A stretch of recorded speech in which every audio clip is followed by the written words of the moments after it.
Today, we're going to talk about how to say goodbye to menopause belly fat, and these are scientifically backed strategies. So, I'm Dr. Lori Marvis. I'm a board certified family and lifestyle medicine physician, and I've been helping women lose weight for many decades at this point. And I myself am on a menopause journey, so I love to share insights and things that I am learning as I go along and dive deeper into the science. I'm also going to be answering one of the questions someone asked about estrogen patches, right? Estradiol patches. Can they cause weight gain? Because she has noticed that since using it, she actually has gained some weight. So is that the reason, or is there something else going on? Well, let's learn and find out. Let me pull up my notes. All right.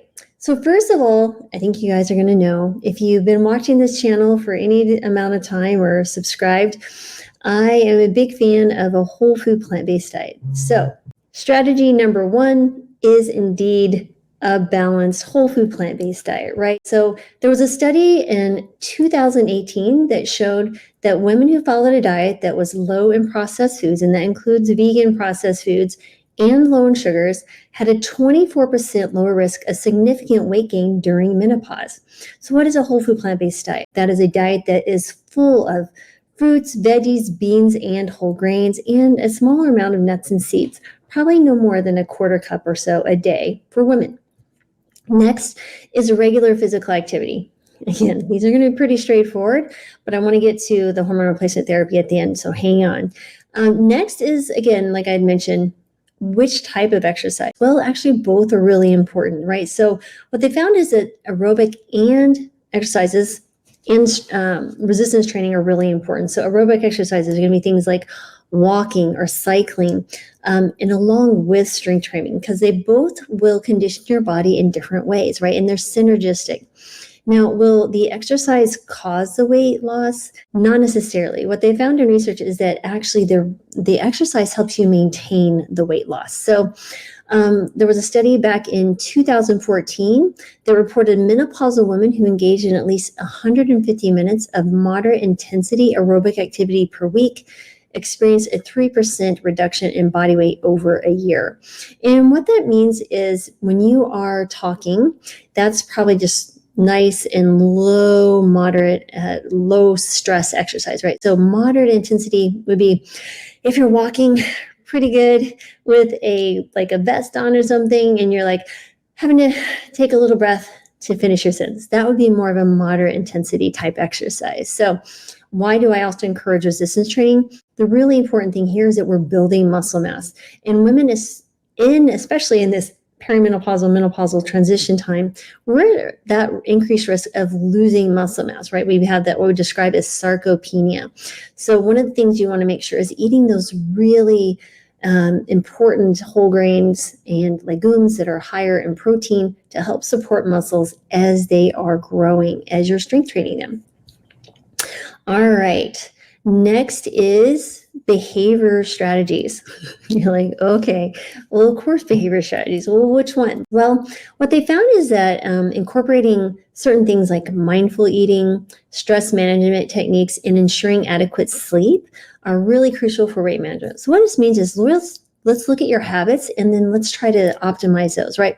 So what does mindful eating mean? It means putting away things that are distracting you, like your phones or computers or TV, and sitting down with your food in front of you and taking the time to just be present as you're actually eating. And what that does is it keeps your mind engaged with the actual activity so that you notice, like you're in tune with your body when you begin to get full, right? Or even you don't want to eat so much or so fast either that you don't have the chance to allow your body to tell you, hey, I'm full, let's stop. Because the more we become in tune with our body's natural hunger cues, you're going to find that it's much easier to stop without stressing.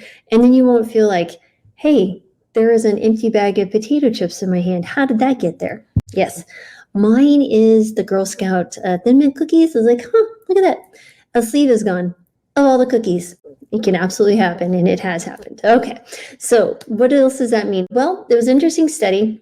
What they found is that women let's see, as in 2017, they highlighted that stress and poor sleep can lead to hormonal imbalances, right? There's some cortisol changes and some other things which promote weight gain. This also promotes anxiety, right? You have less critical thinking skills, and we tend to, react more and eat because we're stressed or something. So you could think of it that way as well.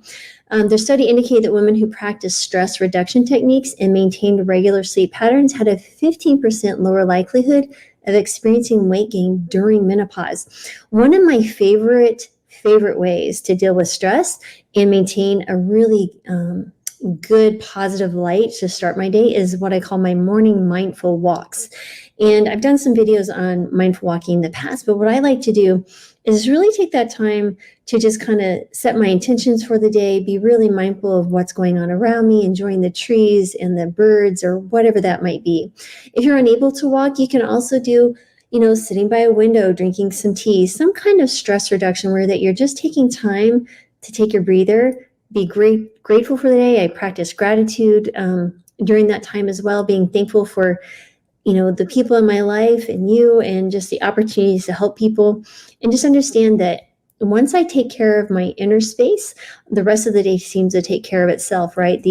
My time that I take to make sure that here is in a good space allows me to be more present and available and more helpful for those in my life. And so hope that's helpful.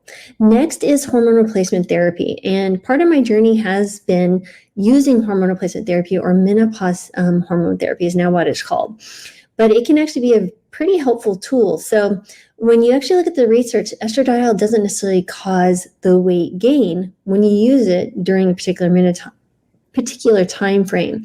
And so what they found is in 2003 that women using HRT had a 1.5% reduction in abdominal fat, which is that fat that we really don't want. That's that visceral fat that's much more metabolically active and not healthy, causes a lot of inflammation, makes you more insulin resistant, compared to those who did not use HRT over a 1-year period. So my answer to the estradiol is that it can actually be very beneficial in many other ways as well.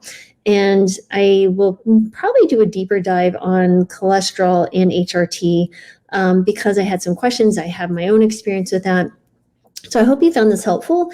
If you like this video, please feel free to subscribe. I also have a free masterclass. It's called the 5 Steps to Master Your Metabolism and Lose Weight. The link is in the bio if you're on Instagram, and it's below in the YouTube description if you're seeing me here. And again, as always, I always end my videos saying thank you for spending time with me. And I always want to say you are definitely part of my gratitude practice every day because I just enjoy sharing what I'm learning with someone. And I hope you found this helpful. Please share this with someone you think that might be helpful too. And if not, that's okay. But I do appreciate you spending time with me today. And I'm sending you joy, love, peace, healing, because we need more of that in our lives. And so have a blessed rest of your day, everyone. And I will be back tomorrow, and we'll talk soon.